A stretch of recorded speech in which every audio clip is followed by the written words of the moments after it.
Hi guys, my name is Basiko Mani. Today we're talking about forgiveness. So Google says forgiveness is putting aside feelings of resentment towards someone who has committed a wrong, been unfair or hurtful, or otherwise harmed you in some way. Do not forget to like, comment, share, and subscribe. The more you like, the more you subscribe, the more YouTube is able to push this video so that more people can be able to see it. And I also have timestamps in the description box, so you can just shoot through to the part that you want because I value your time. Before we get into forgiveness, I did some research. Last week at our church, they were talking about healing, and they were talking about the importance of healing, how we are not always at fault for the situations that we encounter, but it's our responsibility to heal from the things that happen from us. I also watched Elevation Church, where I watched a sermon by Lysa where she was talking about forgiveness, and where she actually mentioned quite a couple of good points that stood up for me. Two things happen to you when somebody hurts you. It's the fact of the matter and the impact it has on you. Forgiving somebody can just be easily said and done, but having to do the act, having to heal from the things that you have experienced, it comes with a lot, and it requires you to honestly also dig deep within yourself, because I realized that in order for you to forgive other people, you also have to forgive yourself. Forgive yourself for the part that you played in the situation. Forgive for the circumstances that played itself in your life, so that you can be able to heal. Also, she mentioned that forgiving feels like an unfair gift to give to somebody, especially somebody that hurt you, especially somebody that did you wrong. There's a part of my life that I have not forgiven, especially a spiritual journey that I once took. I realized that I have not healed from the things that happened to me during that spiritual journey, during that spiritual season.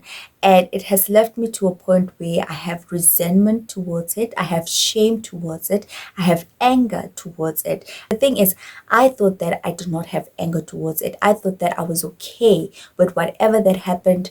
God saved me from it, and let's move on. But that's not how it works, because the memories still show up in my mind, and I still feel the pain of those memories. I still am traumatized by the things that happened, because I have not forgiven what has happened to me. I have not dealt with the pain. I have not dealt with the after effects of what happened.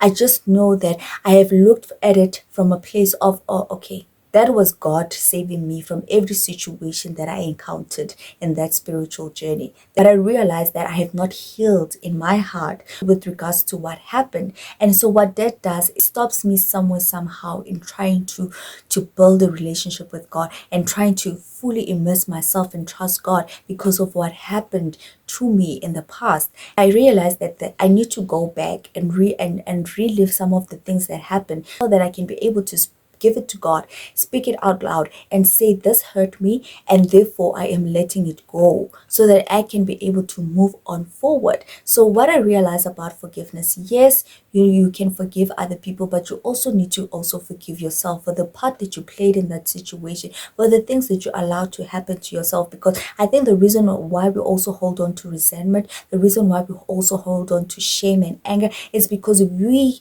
are ashamed at ourselves for allowing the things that happen to happen, for us for not seeing it beforehand, that this was not the place for you, these are not the people for you, they're going to hurt you. So some of us really hold on to that more than anything else. Is yes, we think about the hurt that other people cause, but it's more, the pain is more of, how did I miss the signs? Why did I allow this to happen? And I think we beat ourselves up so much about it, because we think that we should be smart enough to actually see when somebody does wrong things.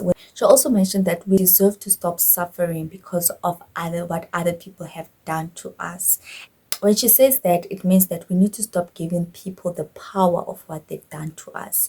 Yes, the fact of the matter, it happened, it will never change. But the impact, I have the authority, I have the ability to change how I allow this to impact me. Do I allow it to change my whole entire life? Do I allow it for it to change my perspective on life? Do I allow it to stop me from getting closer to God? No, It actually means that I need to move past this thing that has happened and be able to stamp on it and say, not with me. I am not going to allow that. I am going to heal. Even though I haven't healed right now, I am going to trust the Lord.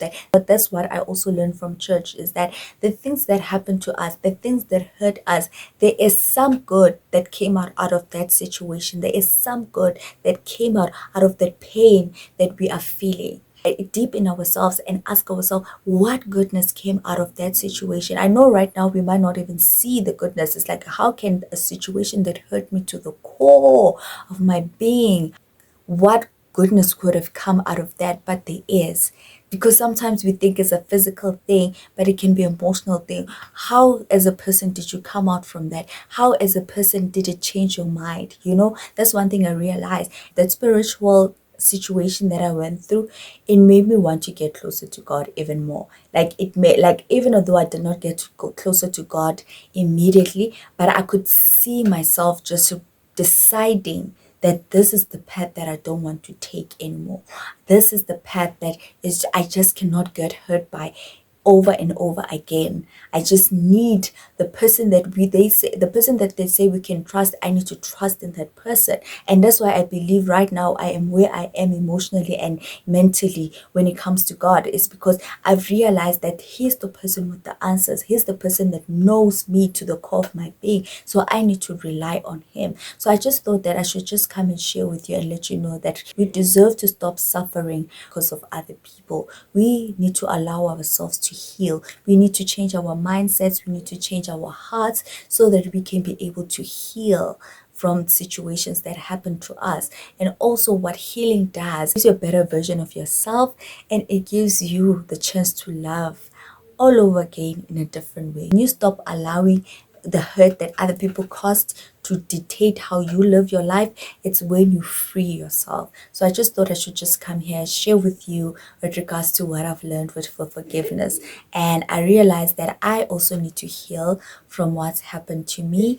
I have confessed to God that this has been it's been hanging over my head and I need to forgive. And I want you to realize, like I said in the last 2 videos ago, walking with God is not a destination, it's a journey. And it's not easy.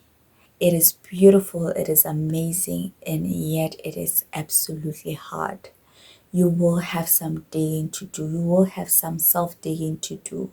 You will have some forgiveness to do, some hurt, some anger to let go of when you want to get closer to God. Please do not forget to check out my digital store, Nourish Your Growth, where I have 2 journals, Walk in Love with God, where you get to ask yourself questions on religion, spirituality, and also how you think God sees you. We also have another journal, it's for teenagers. I also think adults would also benefit from this, especially if you suffer from self-esteem, you suffer from self-expression, you have negative thoughts, negative thinking.